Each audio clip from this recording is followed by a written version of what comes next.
never have a country where this should happen and women's status and all that. And you know that all that is really just so much posturing.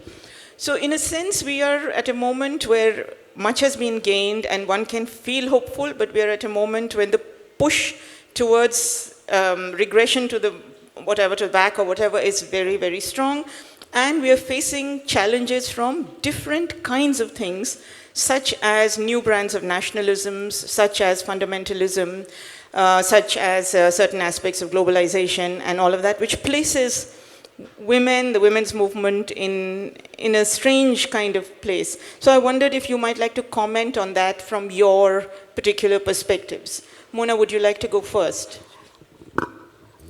Thank you, Urvashi. It's a great honor for me to be on a panel with you both today, and I'd like to thank the Caravan and all the staff involved for inviting me, and I'm especially honored to be here as an Egyptian woman, because I think it's really important to have these kind of discussions across our country lines, and to make those connections between the feminisms that I fight for and the feminisms that you fight for, and also to remind ourselves that, you know, because I just flew in from New York yesterday. I had an event at the New York Public Library. And whenever I speak in the so-called Western context, I always have to remind the audience that what I'm talking about is not the shit over there, because there's a lot of shit over here too. And, you know, just this morning well, it's now this morning here, in the US at the end of their day, which was the end of Friday, this awful story broke out about Donald Trump and his boasting about sexual assault. And, you know, Polish women have been protesting for the right to reproductive rights. Irish women have been protesting for their right to reproductive rights. So I think it's really important to place the kind of arguments that we're having on that spectrum of global feminism, and to remind people that these, A, are not problems that are exclusive to us so-called brown and black people. These are problems that are global, but also not to shy away from them as a way to defend our culture, as a way to apologize for our culture or religion. So when I come to India, and you know, we met last at the Jaipur Literary Festival, when I come to India, I don't feel that I have to make the kind of, I would say almost defense of where I come from, or even to complicate the argument in the way that I have to in that Western so-called, you know, white context, because the problems are very similar.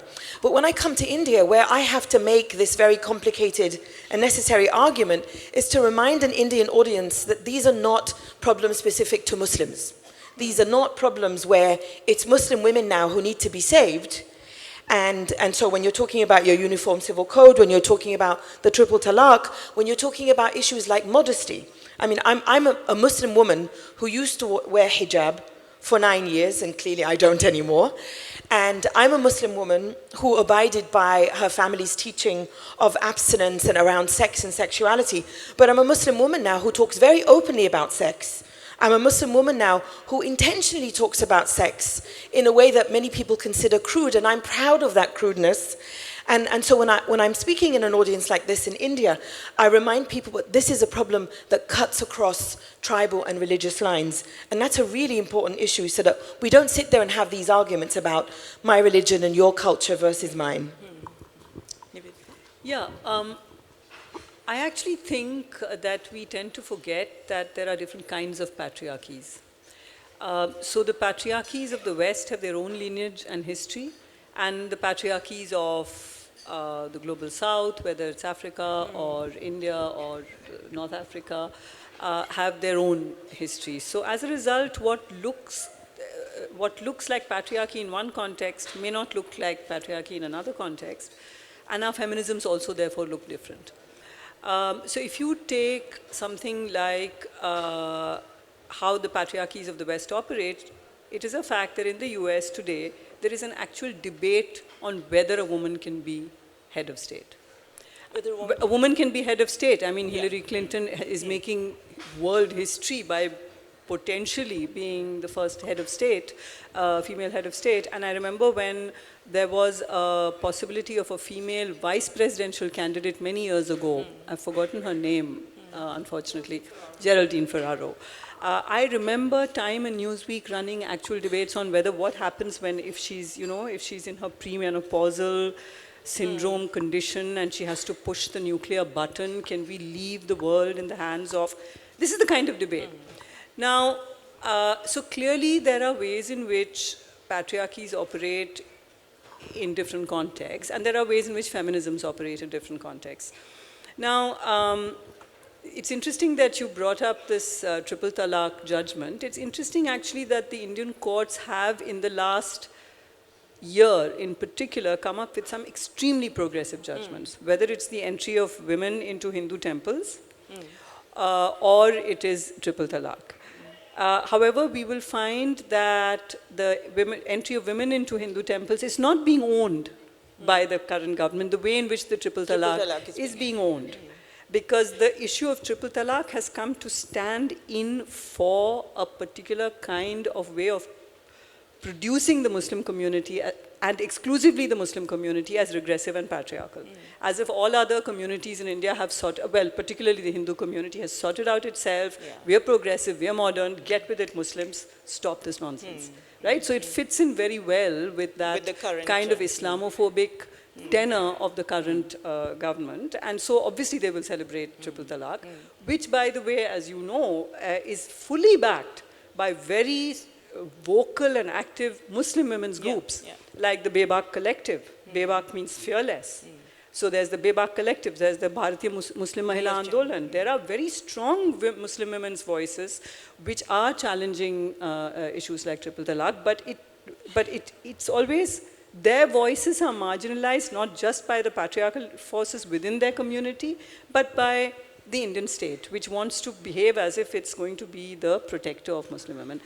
May I say one more small thing about this particular moment in feminist politics? I think in India, I will say, but I think there are resonances to a kind of politics all over the world, which is that what we see today are different kinds of eruptions around issues that in an earlier feminist politics would not have been thought to be political.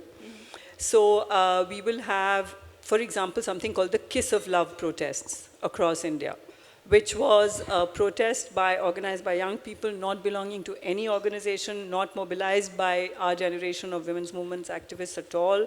Young people organized public Kiss of Love protests against the policing of sexuality by Hindu right and in Kerala the Islamic right. So it was so now there's a way in which sexuality has been politicized, which our generation did not perhaps do. And there are kind of very interesting moments of feminist politics which we can talk about a little more.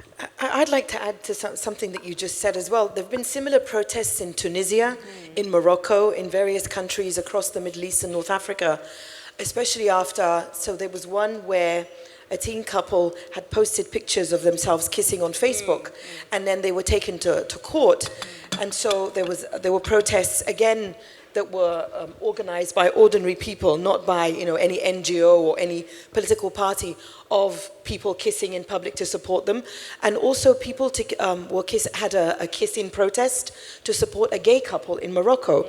So what I think are the most interesting developments, especially where I come from, and now I speak as an Egyptian, in the Middle East and North Africa, and especially after the revolutions that began in Tunisia in 2010 and then went on to Egypt, Syria, Libya, Bahrain, and Yemen, are those social sexual revolutions in which mostly, actually not just young people, people across political groups, people across religious groups, people kind of independent of those older identities, are fighting for sexual and social rights that were unheard of in the past, are fighting along feminist and LGBTQ rights. For example, in Tunisia, an LGBTQ movement was given a license, and then the license was withdrawn, and then it was given to them again, in the face of tremendous levels of homophobia. So much so that the vice president of this LGBTQ movement in Tunisia, which was out there at the vanguard of the revolution in 2010, has tried to commit suicide twice. But at the same time, you have all of these LGBTQ groups sometimes operating anonymously on social media to report and expose various arrests, various homophobic attacks. And then there's a great rock band in Lebanon called Mashrou' Layla. And their singer, a young man called Hamid Simnou, is openly gay. To have an openly gay singer in Arabic of a Lebanese band, who tours the world and who just a couple of months ago in Toronto took part in his first gay pride parade, and he was named a marshal as well. And he posted it on Instagram and Facebook and other social media. Today is the first time that I'm marching in pride as someone who's queer, as someone who's Arab, and someone who's Muslim. And this took place in North America right after the Pulse nightclub shootings, in which a Muslim man went into a Latino queer club and shot dead so many people. So what I believe is the most interesting and exciting revolutions happening where I come from are those that are literally saying something that I take when I travel across the world, which is fuck the patriarchy. And they're fucking the patriarchy through sex. They're fucking the patriarchy through a social revolution that is fighting not just the patriarch, the dictator in the presidential palace, but the dictator on the street corner and the dictator in the bedroom.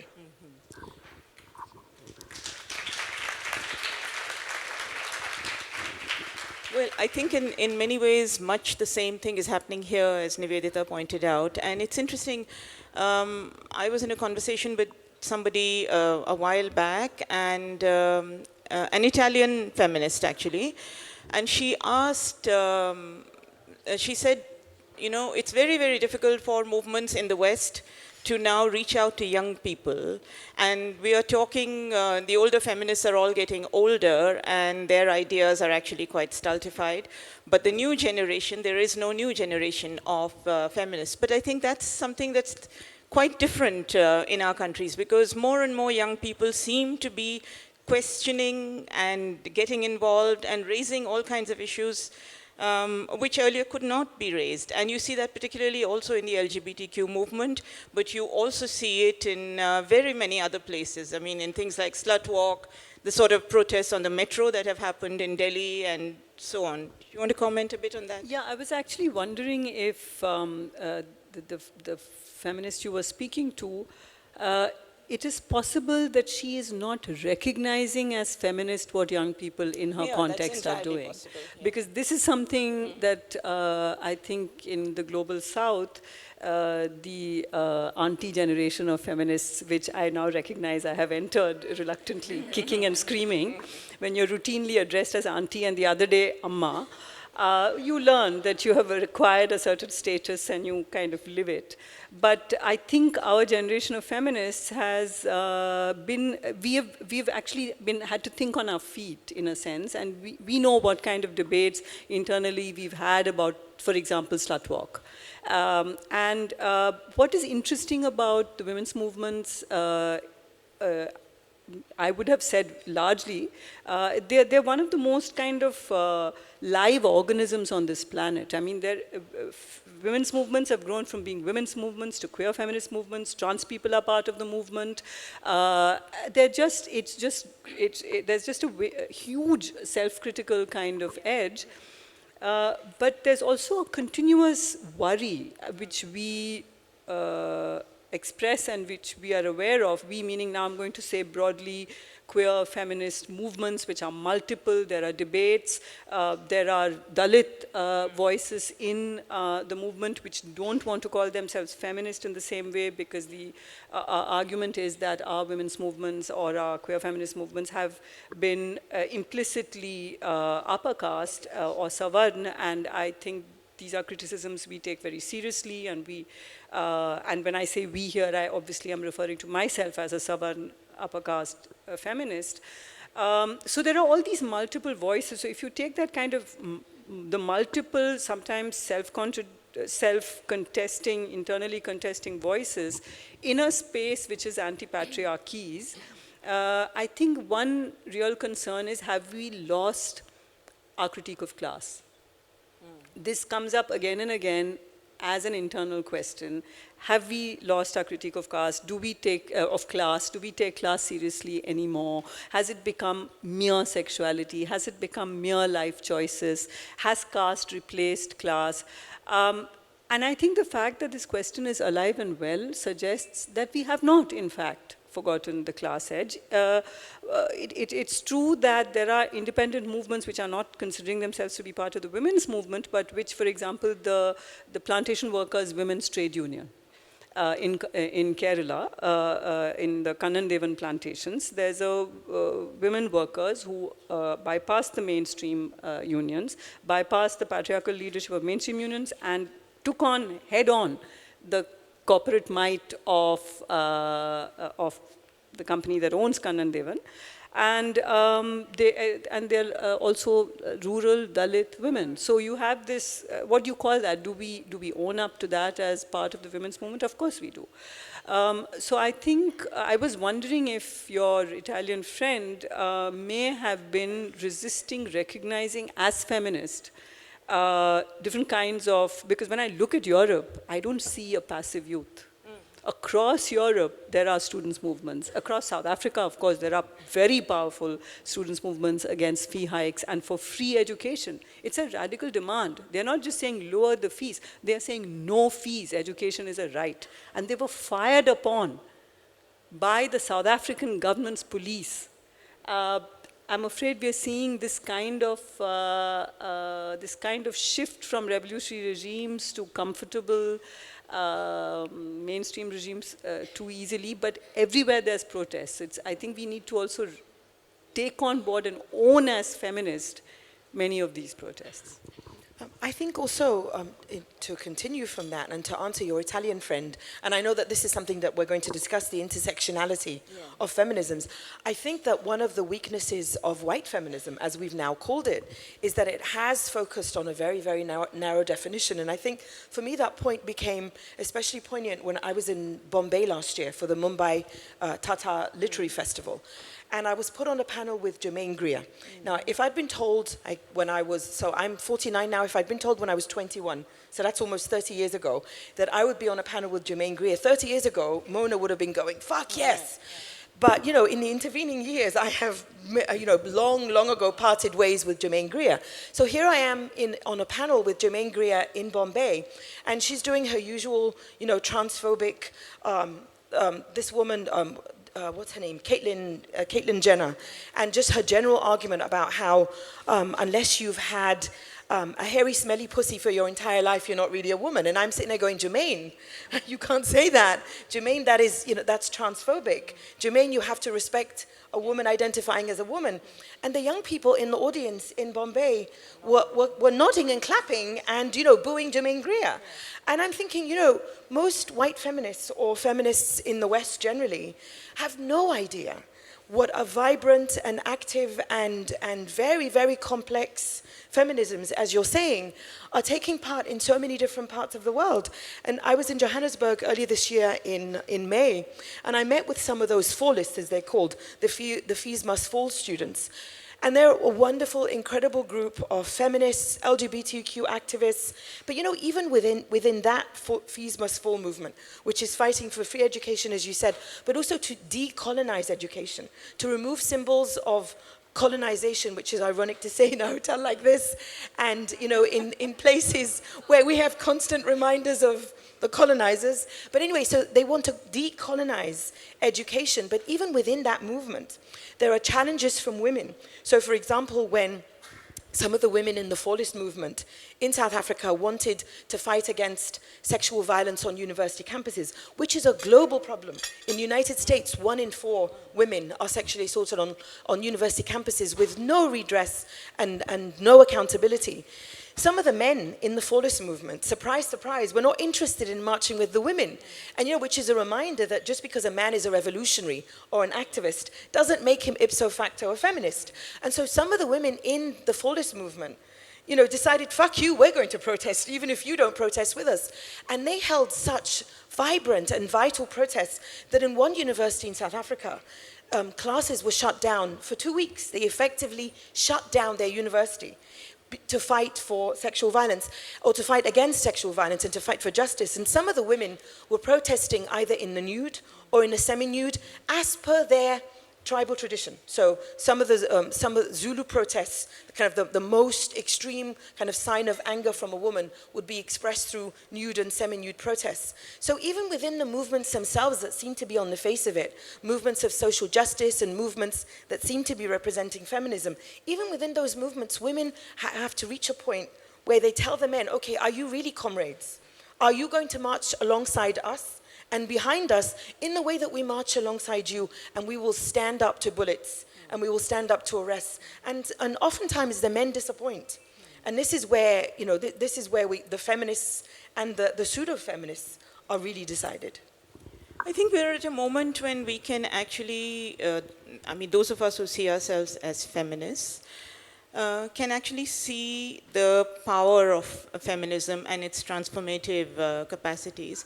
And I think that those of us who listen to us talking can also see that to a large extent. But there is a kind of fear. There is a kind of fear of what this might just throw up and throw into confusion. But I want to actually tell you a little story which relates to what both of you were saying. So recently I was in Australia for a literature festival. And when I got in, I got an email in my inbox which said, from the Australian Broadcasting Corporation, which said that we would like to do an interview with you on feminist publishing. And can you give us 5 minutes on live news? And I was delighted, because who wants to hear about feminist publishing on a news channel? So I thought, oh, great, this is a very progressive country. So I said yes, but it turned out that the timing was wrong. So we renegotiated, and at 11 o'clock at night, I pitched up at that studio and had to wait in the wings till the time was right. So after the world news, etc., the anchor called me in. And she sat me down, and then she introduced me and said to me, so 30,000 rapes a year in India, what do you have to say about that? And I thought to myself, this was about feminist publishing. Why is she asking me this question? But when you're on live television, and when you're a well-brought-up girl, you don't shout and get up and say, okay, I'm going, this is rubbish, and this is not what I came for. So I sort of hedged and answered the question and said what I could. But I found myself doing, and I think both of you and all of us who are in this, we find ourselves placed in this situation very often. I found myself making the kind of nationalist argument that I don't want to make, ever. That actually it's not so bad in India, statistics are much worse in other countries. Crap, even one rape is one too much, but I was saying that. And then I found myself trying to explain the situation in India as a very, very complex situation which is terrible, but there's also a lot of resistance, and there's a lot of things that the women's movement is doing, and one needs to take account of that. So in a sense, there is a way in which the feminist, and I use the word in quotes, in our own countries, we get typecast as being particular kinds of women who you cannot engage in conversation with, who have lost their femininity to some extent, and all of those things. And when we are speaking outside of our countries, we somehow come to be the representative of the nation, and are also people to be saved by the great white savior. So in a sense, it takes away all the complexities of the relationships that we have, and the ways in which our movements are so rich and have so many nuances and are so conflicted from within. So I don't know, what do you do when you're faced in situations like that? It often happens to you, Mona, doesn't it? It's fucking exhausting. That's the only way I can answer that.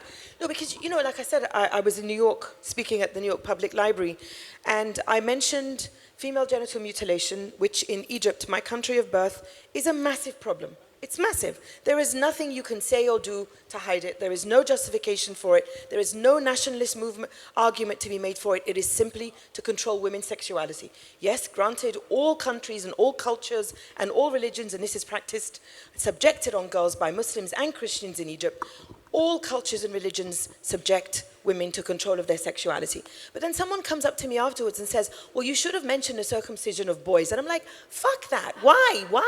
Why do I have to talk about boys every time I talk about girls? Number one, I want to actually focus on girls and women. And why must I then make another argument to make the argument that I initially made look not so bad? Now, I recognize, I'm fully cognizant of the fact that, and that's why I mentioned in my first answer when we began, that when I go to Western white contexts, I am fighting multiple, it's like walking into a minefield. I've got on the right, I've got a xenophobic, Islamophobic, racist, bigoted, fascist fuck called Donald Trump, and the people who support him, all of them on the right wing, And this man wants to be president of the United States, most powerful country on earth. It's an incredible moment. So I've got them, and he wants to ban Muslims, he wants to build a wall, he's calling Mexicans rapists, all of that. So I know that anything I say, they're going to use against my men. And all of a sudden I have to defend my men. Since when? That's the thing. And then I'm like, and then my men on the other side now are saying, you make us look bad. You're being reductionist, essentialist. And I'm like, fuck you, you make you look bad. I'm not the one who's going around, sexually assaulting or raping.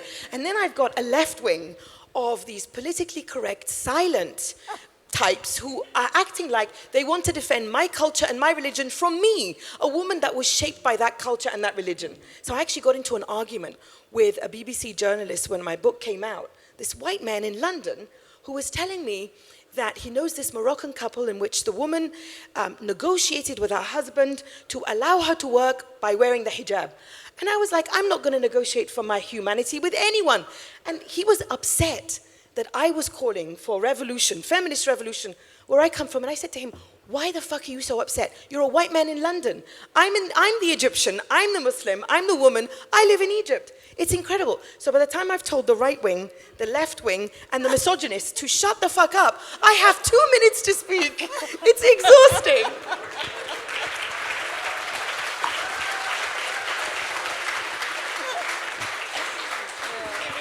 Yeah, I feel Mona's pain. I think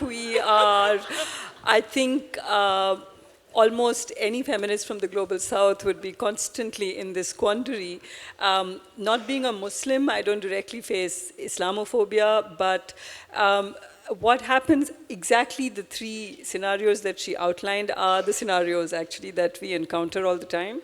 For instance, I teach a course called Critical Thought in the Global South at my university, and 3 years ago we started the course, and because it's a general context of Islamophobia, we were reading Frantz Fanon's Algeria Unveiled, which is an essay in which he talks about the way in which the veil manifested itself in the Algerian War of Independence at different levels.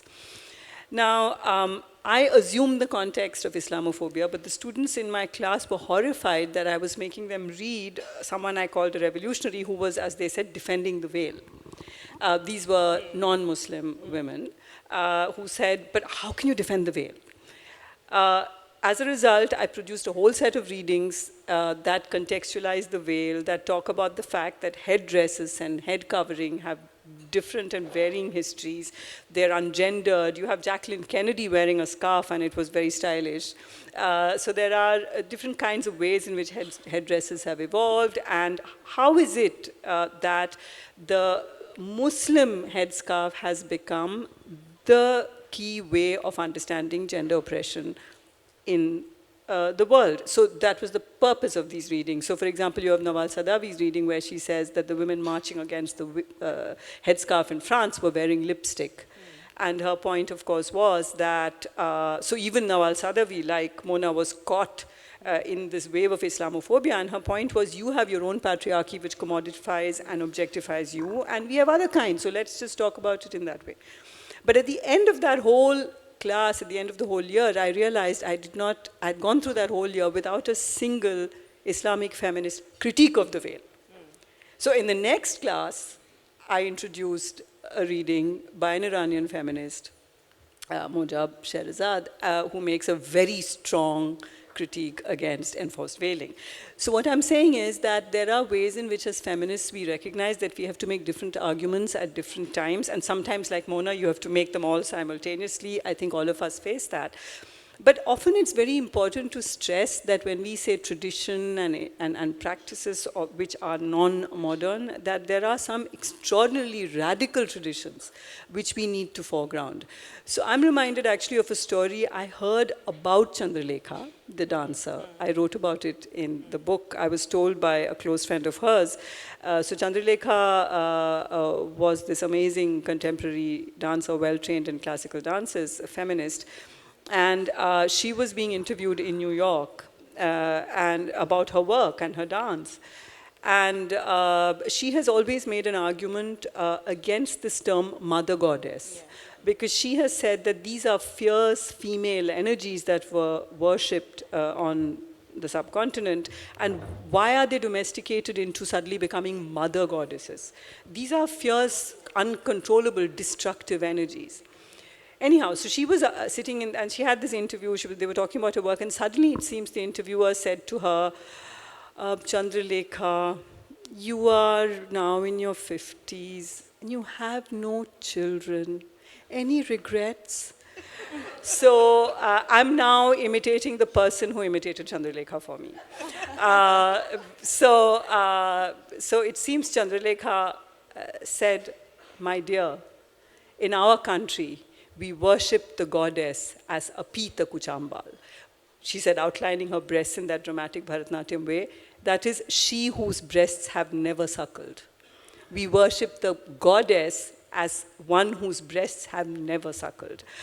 Not virgin goddess, simply one who has not given birth or suckled. So, I mean, I thought that must have been an amazing moment when you are invoking supposed tradition and indigeneity against modernity, but to posit a more radical and freeing and transformative past, rather than one accepting that kind of linear idea that we all move from the darkness into the enlightenment light, right? Siba Grovagi, just one last thought, and a scholar from Guinea, he said the other day at a conference, he said the enlightenment was like a torch shone into our faces to blind us. Yeah. I thought that was, as an African, I thought that was a very interesting thing to say. We don't have a lot of time left. I have still lots of things to ask you. Yeah. So when this thing says it's giving me the time till the end of the session, right? Yeah. Yes? Okay. So I have lots of other things to ask you, but I'm going to just put one thought in front of you, and then we'll open it up for questions. But before we open it up for questions, I want to read you one passage from your book and one passage from Nivi's book, which kind of encapsulates what you're saying and what we're talking about. What I do want to ask you is about the fact that today, where feminism has come in our countries, let's say, in a sense, it has opened up to align itself with and take on board other kinds of protests, rebellions, changes, demands, and so on. So it's very strongly linked to political movements, such as the movement for change in Egypt. It's very strongly linked to the student movement worldwide. It is, as Nivedita said, talking about it as a very open space. It is perhaps the only political ideology that has taken account of religion, of caste, certainly in India, of sexuality. So I remember a time many years ago when we were trying to put together an 8th of March demonstration on housing rights, where it was difficult for some people on the left to allow lesbians in it with their banner, the campaign for lesbian rights in India, because they felt this would go against the mainstream of the movement. Today, that too has changed. So just if you can briefly address the question of the openness and how the movements in our parts of the world are connected with a whole range of other realities, so that you don't see something as a women's issue anymore, but you acknowledge that everything is gendered and everything has multiple nuances to it. Well, I think that's where intersectionality comes in. I mean, I often give the example of the Black Lives Matter movement in the United States, which I think is a real revolution and will continue to grow as we see expressions of police brutality and racism, but also within that movement itself, which we must remember was launched by 3 queer black women. LGBTQ issues and sexism against women are very central to everything that Black Lives Matter represent. And so within that movement, which began as a reaction to the killing of the young man Trayvon Martin and then the acquittal of his murderer George Zimmerman in the United States, there is a movement called Say Her Name, which acknowledges both sexism and racism against black women. And again, there have been protests by black women, topless, with the black fist of power up, to protest the fact that often it's black women as feminists, as queer activists who are out there fighting against the racism that just the kind of racism that only men are seen to be the subjects of, or the objects of rather, but that women also face, but then within their own community they face it. In Egypt, men and women have gone out together to fight against the male ownership of public space. Because, you would hear, and I'm sure it reached the news here in India, of awful sexual assaults and sexual violence against women after the revolution began. It was seen as a kind of punishment to women. How dare you break out from patriarchy? How dare you think that you could leave your home and go out and claim the streets and claim politics and claim revolution as your own? And after a while, we didn't know who was behind the protests. I mean, I was sexually assaulted and had both my arms broken by Egyptian riot police. And we know that Egyptian riot police do this as an instruction from the regime. So this is systematic sexual violence that comes from the regime to terrorize us away from the streets. But there were also sexual assaults by ordinary people. So who was giving them these systematic orders? It was patriarchy. And so it's men and women who go out now to fight against that kind of street sexual violence and that male ownership of public space. When I was in Lahore in Pakistan earlier this year, I went to meet a wonderful group of young women that I was introduced to by a group. So there's a group in this country called Why Loiter, which also deals with public space and women's access to public space. And they introduced me to a group in Pakistan called Girls at Dabas, which do the same thing by going to roadside coffee shops and restaurants that are very male-owned public spaces. So, and again, it's men and women who go to these places. And I think the fact that we have to recognize the intersectionality of racism, sexism, bigotry, homophobia, classism, ableism, all those isms, because without that intersectionality, it does become a movement that very quickly loses oxygen, like your friend in Italy, like Germaine Greer, because they think that one of those isms has been fought, the other isms don't exist anymore, and it's not true. And for me, as someone who does travel between all of these spaces, unless that feminism and that LGBTQ activism intersects with all those things, these are not safe spaces. And we often talk about safe spaces, but I think we need that definition of safety to expand to many more people than just this stage. We have to make this stage much bigger. So, Nivedita, before you speak, I want to just read this passage, so to keep Mona's voice a little bit. This is from the end of your book, and here's what it says. It is the women who connect the fight against oppressive forces outside and inside who will free our societies. We must engage in that fight while bodily breaking down the space that bell hooks speaks of, that separates the public and the private. We must do so with our feet on the streets and our words, loudly chanting, bread, liberty, social justice, human dignity. This is the rallying cry of freedom on the streets and at home. Words are important to fight silence, alienation, and violence. Words are flags planted on the planets of our beings. They say, this is mine, I have fought for it, and despite your attempts to silence me, I'm still here. But as important, words help us find each other and overcome the isolation that threatens to overwhelm us and to break us. Words say, we are here. And Nivedita, over to you. So I will take for granted, because I completely agree with what Mona said about how something that was once called women's movements, but is better called feminism, because feminism includes people of all genders. It talks about caste and class and all of that. But what I do want to say is that this is not something that makes feminism more comfortable. It makes feminism an extremely uncomfortable space to be, and this discomfort is very productive. So what happens is that there is no sooner does a position emerge than as a radical position, then there are voices which challenge it, and it has to be countered.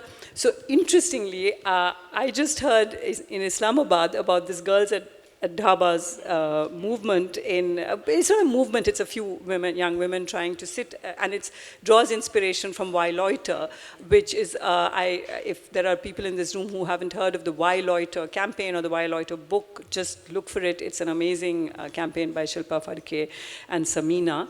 And what I heard there was that there were many women activists who felt that The word dhaba was not the word that's used in Pakistan, it's coca. They felt it had been imported somewhat hegemonically from India. And they were saying, why aren't these young, somewhat privileged women, they're privileged women, why aren't they looking at the ways in which working class women already inhabit public spaces, and would they sit with working class women at a coca and would they sit with the woman who cleans their house and have a drink, etc., a cup of tea at a coca? So now my point is not, so this doesn't weaken the feminist struggle. It produces new questions. It means that none of us can sit back and say we have reached an understanding of feminism. We are going to be constantly challenged. And the idea of who is the subject of feminist politics will always remain in question, because we don't know what will look like radical politics even 1 year down the line. Yeah. And I think this feeling of instability is something we should be proud of and embrace. Thank you, Nivedita. Yeah, so just a short passage, and we're going to take 5 questions or 3 questions. We've got 7 minutes. So Nivedita ends her book by saying, feminism is not about that moment of final triumph, but about the gradual transformation of the social field so decisively that old markers shift forever. This shift is what enables many young women today to say, I believe in equal rights for women, but I am not shudder feminist. Feminist struggles have made much that they fought for yesterday, the baseline beyond challenge today. In effect, those privileged young women who flowed through their empowered lives in the wake of over a century of feminist struggles are simply disowning their own heritage. But they are not the last word, are they? From that very same social class, after all, we saw that the militant impatience of the young women who organized slut walk and those who staged flash mobs against sexual harassment on Delhi's metro. And we have seen throughout this account that there are innumerable new energies from different caste and class positions transforming the feminist field, new contestations of patriarchy, as well as contestations of normative feminism. It comes slowly, slowly, feminism does, but it just keeps on coming. Okay? So that's Nivedita's book called Seeing Like a Feminist, which I forgot to introduce, which we've published in case you want to buy it. Questions, we'll take 5 questions. We won't have an individual response to each, but I'll give them a minute each at the end to respond. Yes, do you want to stand up? You've got the mic, okay. Okay, short, bolo. I just want to refer to something that Nivedita said, which is, are we forgetting about class? So I think that even having said that, I think that class is something that is being, what should I say, at one time maybe it was extremely important, but now somehow it has gone, seems to have gone to the margins, and I think that that would be a mistake. Because you said also that in Pakistan they are saying, okay, you can go to a khoka, but will you have tea with the woman who cleans your house?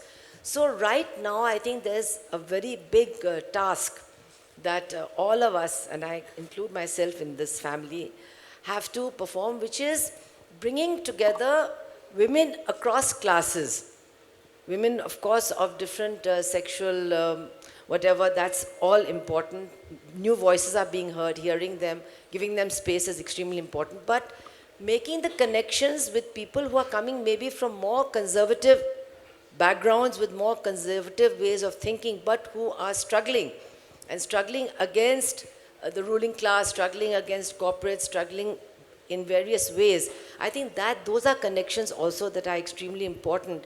And the importance of caste and the way in which patriarchy is constantly propped up and strengthened by ruling classes and by, say, capitalism or corporates. I think that's those are connections that we should really never lose sight of, otherwise it becomes too amorphous. That's my question and comment. Thank you. There was somebody, Yes. yeah. Hi. Okay. Yeah, you speak and then you after that, yeah. I'm an urban planner and work at the intersection of transportation and urban planning, and so I'll talk about it through that lens.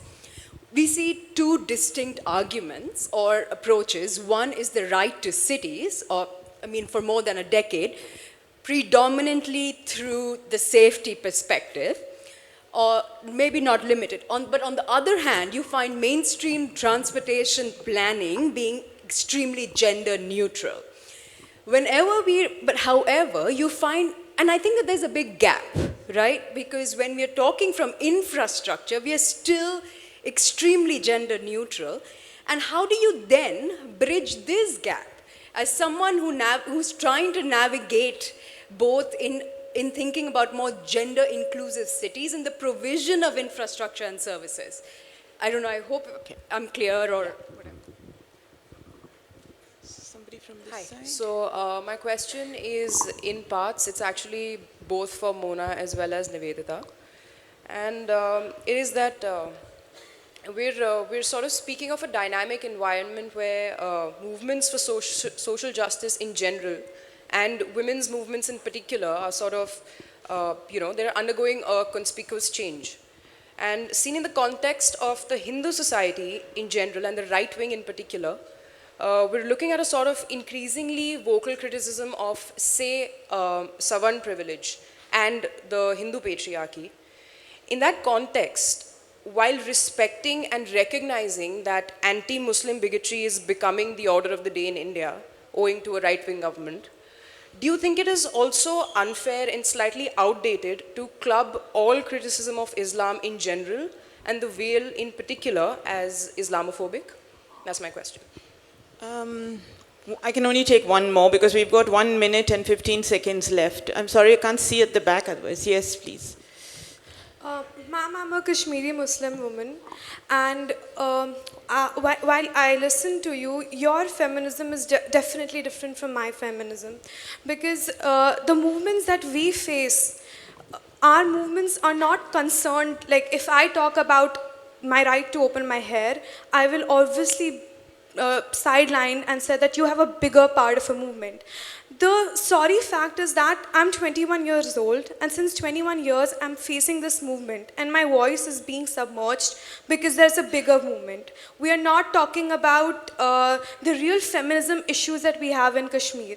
Isar Batul, a feminist movement leader in Kashmir, she talks about how the army is raping women. But nobody talks about Kashmiri men raping Kashmiri women. Nobody talks about Kashmiri boys hooting at women. Nobody talks about how women are touched in the buses. Nobody talks about, as if I walk in jeans and t-shirt in Kashmir, I will be looked out. And in fact, I have an experience. I was wearing jeans and t-shirt. A man just came close to me with his car, a bearded man, and told me, I'm saving you this time, but next time I won't. So this is something that we face. Completely out of time. Can I give a chance to Yes, them? You've made your point. So quickly, can you, because time's up, so you have to, quick thing. Okay, so Subhashini, I completely agree, and I'll take that as a comment, and I completely agree that we cannot afford to forget about class, and it's a self-critical moment in which I said it.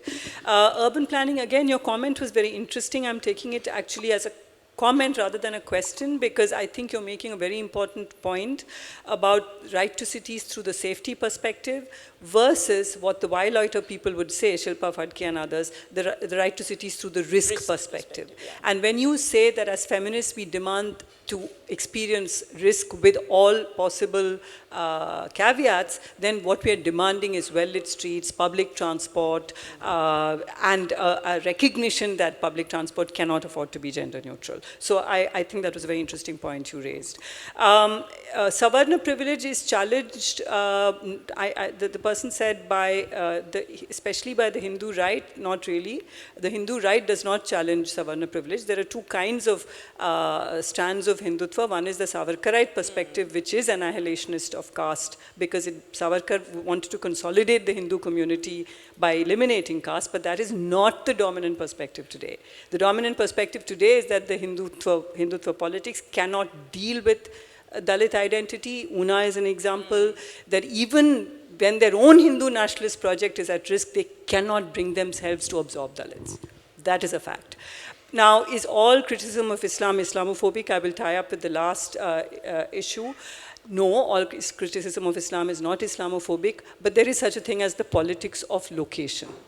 And I think that criticism of Islam, when they come from a woman who identifies as Muslim, are more powerful. We should listen to these voices. I would only add that it becomes so difficult for a Kashmiri Muslim woman to articulate patriarchy within her community when her state is facing military occupation by the Indian state. So this is the problem. This is what we have suffered throughout, whether it's the nationalist movement or there's always a question of let's keep the women's question for later.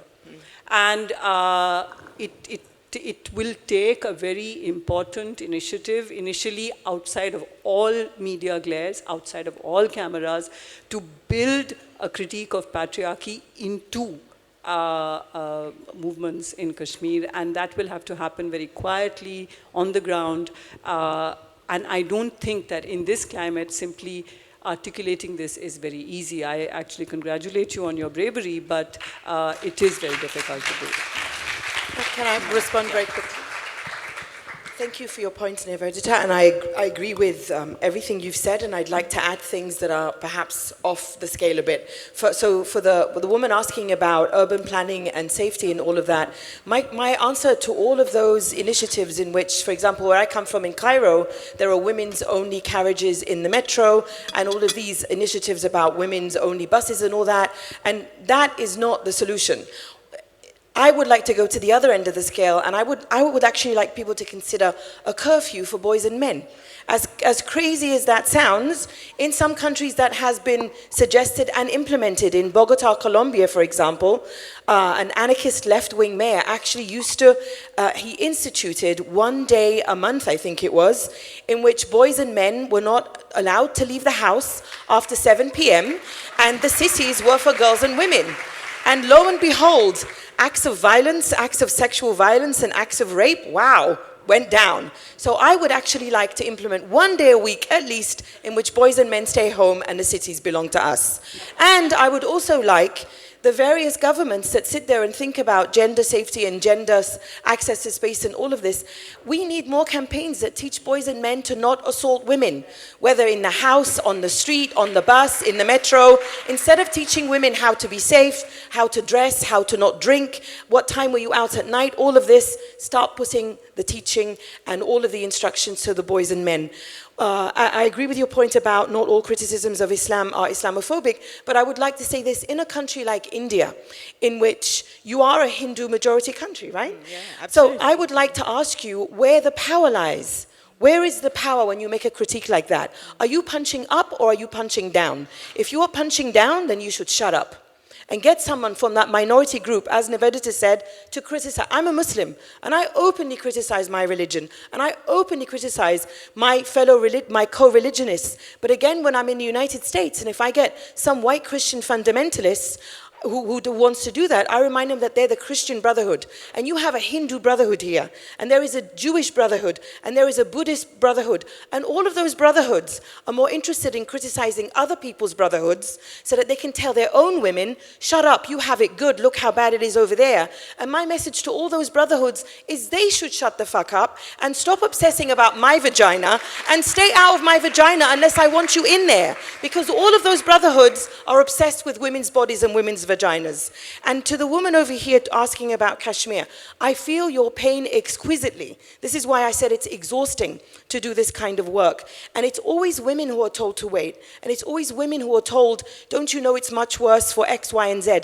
In Egypt, the argument is we have 60,000 political prisoners, people are being disappeared, women can wait. Women can't wait. Women are not a luxury item. Women are not fluff. We are 50% of society, if not more. And if people are telling you to wait and making it harder, you have to ask why they're invested in waiting for women to be liberated, because no society will be liberated unless women will be. I know that is a big umbrella kind of catch-all phrase, but that is just to show you love and solidarity.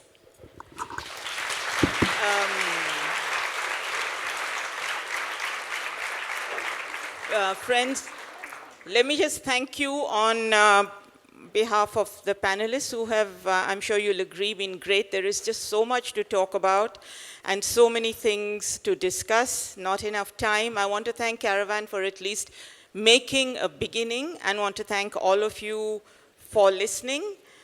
And I want to remind you that, as Nivedita said, feminism just keeps on coming, and it's a great place to be. So come and join it. Thank you.